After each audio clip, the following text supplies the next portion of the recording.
Hey there, welcome back to 7 Minute Books. I'm Sam, and today we're talking about Geoff Colvin's book, Talent is Overrated. Sophie, I gotta ask you, do you remember ever thinking someone was just naturally gifted at something? Oh, all the time. I used to watch musicians and think they were born with some magical ability. This book really challenged that. Colvin's central argument is that the idea of innate talent is not just wrong, it's harmful. It makes us give up too easily. Right, because if you believe talent is fixed, then why bother trying? But Cole then says the real driver of excellence is something he calls deliberate practice. And it's not just practicing more, it's a very specific kind of practice. Exactly. He borrows the concept from psychologist Anders Ericsson. Deliberate practice is designed to push you just beyond your current ability. It targets your weaknesses, not your strengths. And it requires constant, immediate feedback. Which sounds exhausting, and he says it is. World-class performers can only do a few hours of it a day because it's so mentally demanding. That really stuck with me. The quality of practice matters way more than the quantity.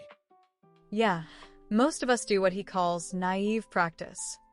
We just repeat the same things we already know, like playing scales you've already mastered or going through the motions at work. That's not going to make you better. So what does deliberate practice look like in the real world? He gives examples from music, sports, even business. For a CEO, it might mean analyzing past decisions and seeking brutally honest feedback. For a salesperson, it could be recording calls and studying exactly what worked. The key is that feedback loop.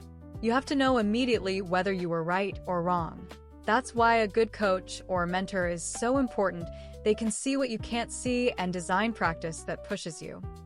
But here's the thing I wrestled with. If deliberate practice is so hard and unpleasant, why do some people stick with it for years? Cole then says it's not because they had some burning passion from the start. It's more like a cycle. Right. It starts with a spark of interest. A kid sees a basketball game and thinks it's cool. Then they get some early success and positive reinforcement. That builds an identity. I'm a basketball player. Then that identity fuels the willingness to do the hard work. And eventually, the motivation becomes intrinsic. You start to get satisfaction from mastering a difficult skill, not just from external rewards. So passion isn't the cause of greatness, it's the result of it. That's a huge shift in thinking. Absolutely. And he also tackles the idea of intelligence and memory. Chess grandmasters don't have better general memory. They have a mental framework built from thousands of hours of deliberate practice. They see patterns, not individual pieces. That's such a liberating idea. It means that almost anyone can get dramatically better at almost anything if they understand how to practice deliberately. The biggest barrier is just not knowing what that looks like. And Cole then doesn't promise that anyone can become Mozart. The level of commitment is extreme, but he does say you can improve a lot more than you think.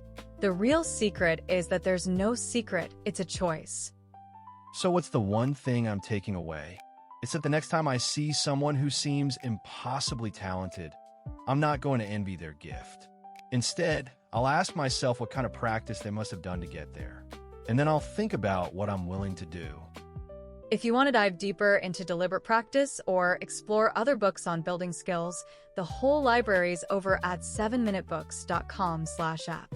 There are over 6,000 fiction and nonfiction titles you can read or listen to in any language, and it starts at $2.99 a month, $9.99 a year, or $19.99 for lifetime access. Colvin's message is simple but powerful. Greatness is built, not born. And the tools to build it are available to anyone willing to do the work. We'll see you in the next one.